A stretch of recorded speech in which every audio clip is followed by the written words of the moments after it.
Gundam Astray, Gold Frame Amatsu. Hey, what's up again everybody? Robert184, 2 R's 2 B's from gundam.tk, the Gundam Astray Gold Frame Amatsu. We've seen everything from the unbox to the plates to the parts, and now it's on to the final verdict so that you can make a call as to whether you might want to pick up this kit for yourself. So you may be asking, how do you look at the bad parts of a kit like this when it's got poses like this? But I think the way it looks right now is also its biggest weakness, perhaps, for it to prevent some people from buying it, and that's just how it looks. The colors, the gaudiness, it's really overdone and cheesy and cartoony. And there's different camps, of course, within Gundam fandom, and those of you that like 08 MS Team and realistic looking war machines, having something like this with bling gold and glossy black and just ridiculous cartoony style may not be up your alley. And once you get past that though, the head, it's very hard to see. You may hardly even notice it coming around there. You've got this bling gold and glossy black everywhere else. The head actually has a piece of toned down black down below for the chin part, so it's not really going to stand out in any way. And the fact that you add a black chin piece in addition to the flaps, and you've got red seals that don't stand out very well, and when they do, they stand out looking like seals. I think that the head can be a big problem for that. Now, in terms of the weapons, do you see those ones on the hips, the swords? They come across as being uninteresting. I do think they fill out the body a little bit, but they're just a single piece, and that's very dull. Even when you're building some newer kits and you've got beam saber handles that are made out of 2 or 3 parts, to have a single long piece like that, very uninteresting and nothing exciting. And right there on the Tricaros Kai, you've got a shiny red sticker, and it's unfortunate that it is a big sticker. You'd think that there were red parts included with the kit. For some of the larger ones, it could have been a piece instead of a seal. That's a little bit disappointing, and that's where the stickers, I think they really are too much. Like here on the wings, they're even on a ridged sort of stairwell kind of system, which means that when you push them down, you can use a Q-tip and you can get them on, but I wonder if they're going to stay on for a long time. They don't seem to take away too much because they are a little bit glossy red and combined with the gold and the glossy black. In that aspect, they do look good. But there are quite a few pieces that if this were a master grade, they would have been parts instead of stickers, and I think it really stands out on the Blitz's arm, the shield, and on the back, and the head especially. Those I would have preferred to be pieces. A few other disappointments have to do with the weapons, namely in the fact that these wires, first of all, when you put them in and you put them the way Bandai tells you to, you should bend them in to keep them in place. That's not going to work if you actually want to attach them on to the wing, the purple parts there on the back. So the wires don't work. Outside of that, most of the weapons do work well, but what I would have liked to have seen perhaps, and this is just subjective of course, like most things here, but with the gold frame, or the blue frame and the red frame, the thing that shows off the most is their shins. And in this one, all you have to do is pop off that part, but I wonder if there's a way that they couldn't have included that in the design. It's got enough gold all over the place, but a lot of it is in the back, so you really notice the Astray frame aspect of it more from the back than from the front, because they're covering up some of its trademark alternate color, I suppose.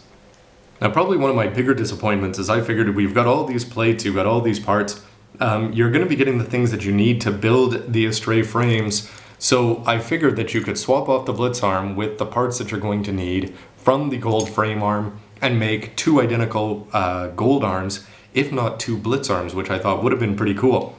And then you can choose to use them or not as you please. However, Bandai was a little bit cheap in not giving you enough polycaps. They give you just enough to fill up the arms. Now that's something that if you have extra parts kicking around is no problem to deal with. Just go find the right ones and pop them in, and you can do that. But some kid who was putting this kit together might say, hey, I've got all these extra things, and there are a lot of extra parts left on these plates. The fact that they didn't give you a few extra little pieces that would have cost a few pennies to give you that extra little bit, I think is somewhat disappointing. But it's down to my scratched up turntable for my biggest disappointment. The reason I bought this kit was because of the Astray manga, and in the manga it's piloted by a different pilot. It's a previous version of the one you're seeing here, and in that one it had a different set of feet. Now with this one it certainly has a very interesting set of feet. They help with the posability just with their length and the fact that they have good mobility, so the feet in this case work. The only thing is you're getting a whole bunch of extra parts on here from the gold frame, or from the frame Astray pieces. It would have been nice if they had included a male set of feet, if you want to call them that, to put on this as well, so that you can choose whether to go with the ones from Astray, from the Destiny Astray manga, or if you want to go from the original, because having a choice is always nice. and I'm talking about things like the high-grade Universal Century Gelgoog, the way it can turn into the cannon. Doesn't take a lot of extra parts, and I think Bandai could have done that pretty easily to keep fans of the newer and older mangas both happy. Now, that's not to say you can't go out and just buy your own gold frame and swap the feet off yourself, but I wonder if the black would be glossy like this. To the positives though, and I think there are a lot of them. The first one being that this is overpowered. Now, you may take that as a negative, but I take it as a positive. Gundams, they're cartoons, they're from comic books, and this one, it's overpowered and ridiculously so, with too many weapons and too many things sticking out all over the place. But for me, I think that's the appeal of the kit. If you don't like that, it's probably not a kit for you. Now, the glossy black, I didn't know how I'd feel about that when I did the unboxing, but with the gold, the glossy black certainly adds to it. The glossy red stickers, even though I don't like the fact that they're stickers per se, also stand out. So the glossy effect overall is great.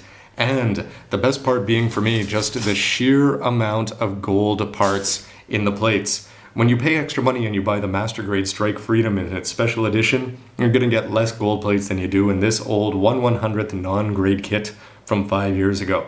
So kudos to Bandai for putting out so much gold and making this kit what it is, because if they had cheaped out with some ugly gold in there, I think it would have looked terrible. Now, something a little dull that doesn't get enough mention is just the manual. This is a good manual. There's lots of color. They give you lots of line art. They have a great history of the variations of the suits from this is its 4th form. They show you all the way up, how they were used, scenes from the manga itself. So I was actually enjoying reading the manual as a little bit of a flashback to where this thing came from.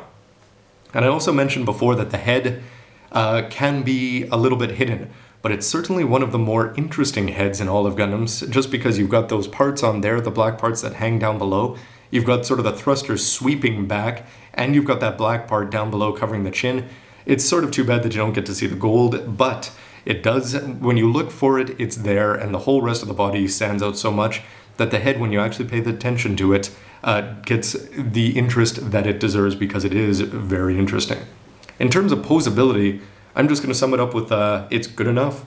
I haven't had any real issues with it. Parts will fall off. You can have the chin fall off and a few other things. But in general, it's going to get where you expect it to go. And when you're adding that many wing variations with the poses that you can do, the fact that it wasn't going toppling over, for me, that's just well done. The feet help with that. The legs, they're simple and yet effective.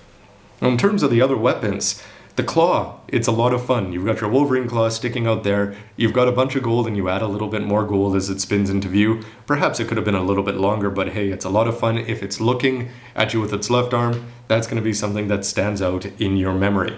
Now, the Tricaros Kai, also for me, I haven't built the Blitz Gundam, so I don't know how it stands up to the original, but it's large. It doesn't seem to get in the way of the shoulders. It fits in well, despite the fact that it just has a single plug-in point. Stays in the manipulator well. Not keen on the stickers, but having the individual missiles and the way they fit in, because they've got a nice little tab, you can launch them out individually, as you can sort of see as it comes around there. It did a lot more than I expected.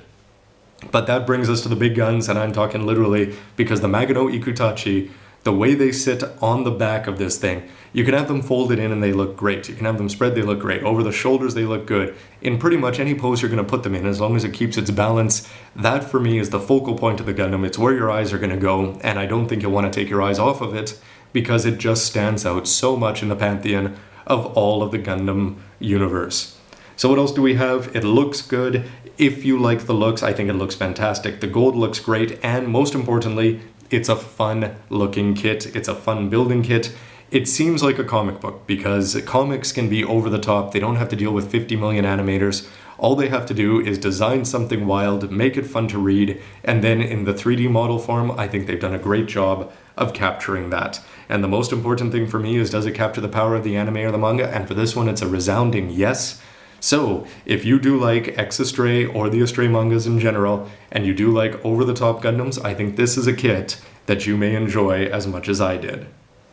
In the end though, as I always like to say, that's just my opinion, and of course I've got the manga to go back and create some sort of affection from that. For those of you that haven't read the manga, what do you think objectively of this kit, just in terms of a kit and an MS design?